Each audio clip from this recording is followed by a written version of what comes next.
Welcome to Postgame on the Pitch. My name is Jackson Phelps of Sports Radio 950 KJR. With me, as always, Postgame on the Pitch, we have Andrew Harvey of Sports Press Northwest, also the voice of S2, Mazvita Maraire. He is with CascadiaSports.net. Yes. We are here to talk about a Seattle Sounders 3-0 victory at CenturyLink Field over the Vancouver Whitecaps.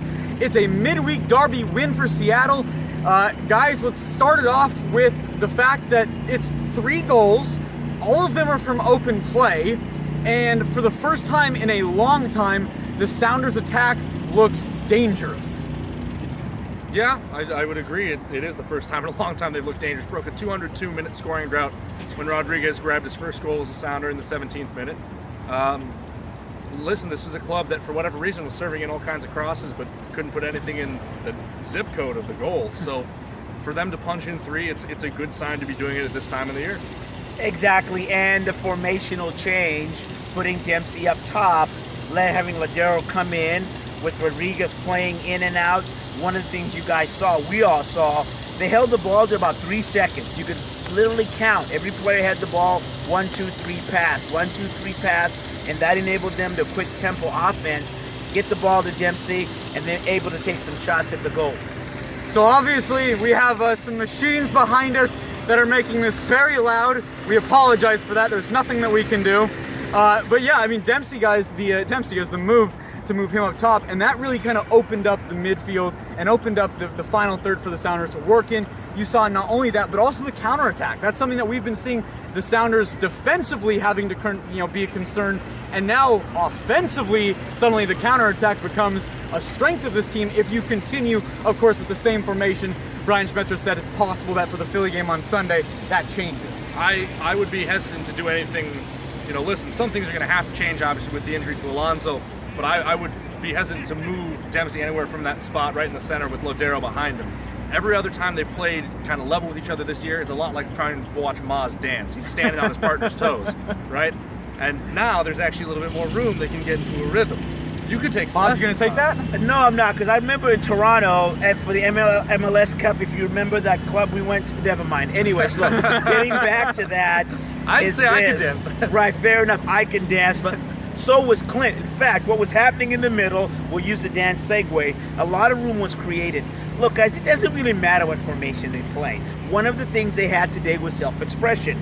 They were running through, creating space for each other. At the end of the day, Smith talked about this. It doesn't matter what formation you're doing. Guys were moving for each other. They were passing the ball around. There was space to create. The beautiful game needs space and self-expression from the players. And we saw that today. Yeah, and I think one of the biggest things, really, that Brian Schmetzer touched on in his post-game press conference was the decision to move Jovan Jones out of that left midfield spot, right?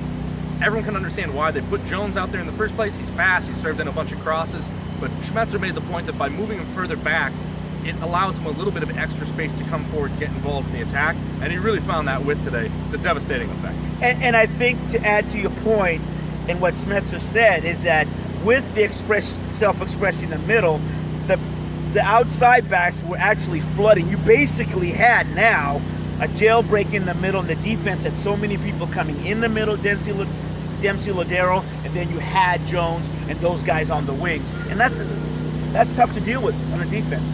That's one thing that we're going to be watching as the Sounders continue on their last few games, guys, is where this attack goes. If it still looks as good as it does now, Jordan Morris is still going to be out. Ozzy Alonso, we'll see what happens with that quad strain. More on that throughout the week and throughout the coming weeks, obviously.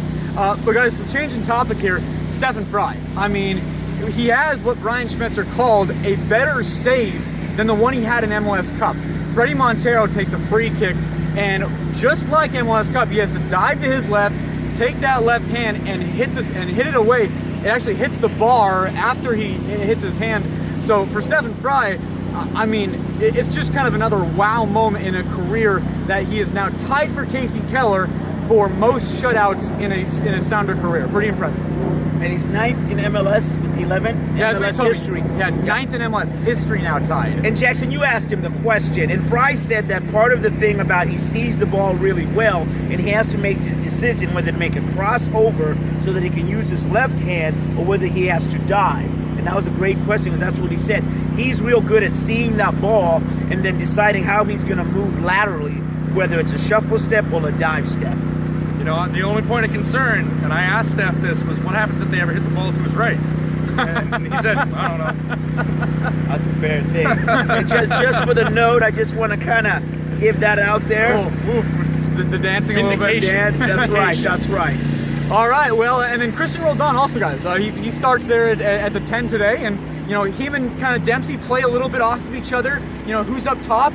It seems like, of course, you know, that probably we won't see that every game starting, but it's another illustration of how Cristian Roldan's versatility is going to benefit this team in playoff time for the last 4 games. As 47 points now, you're 1 point off the top of the West, and that #1 seed is just as real now as it was a month ago when they were still in the midst of their undefeated streak. Jackson, go ahead. Well, you can't replace the speed of Jordan Morris. You can't. But if you had to, Cristian Roldan is probably about as close as you're going to get on this roster in terms of a guy who can still have the same kind of offensive skill set weapons.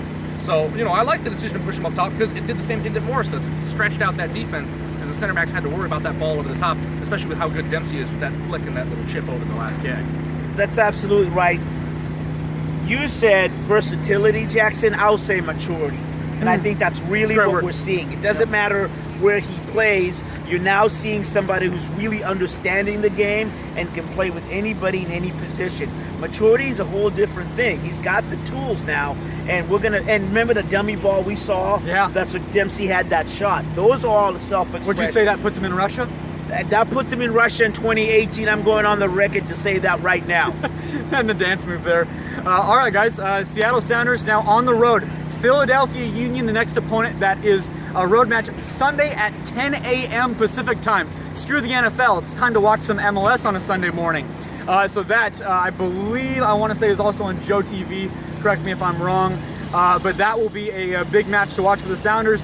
Philadelphia is second to last place in the East. You got to beat up on the teams you should beat up on, whether it's on the road or at home. Sounders need 3 points out of that. We'll see where they sit at this point next week in terms of the MLS standings, because this is a team that right now you could be talking about home matches at CenturyLink Field come the semis, come the Western Conference Final. You never know. All right, for Andrew Harvey, Sports Press Northwest, and the voice of S2, for Mazvita Maraire and his awesome dancing, CascadiaSports.net is the new website. My name is Jackson Feltz of Sports Radio 950 KJR. Thanks for watching Postgame on the Pitch.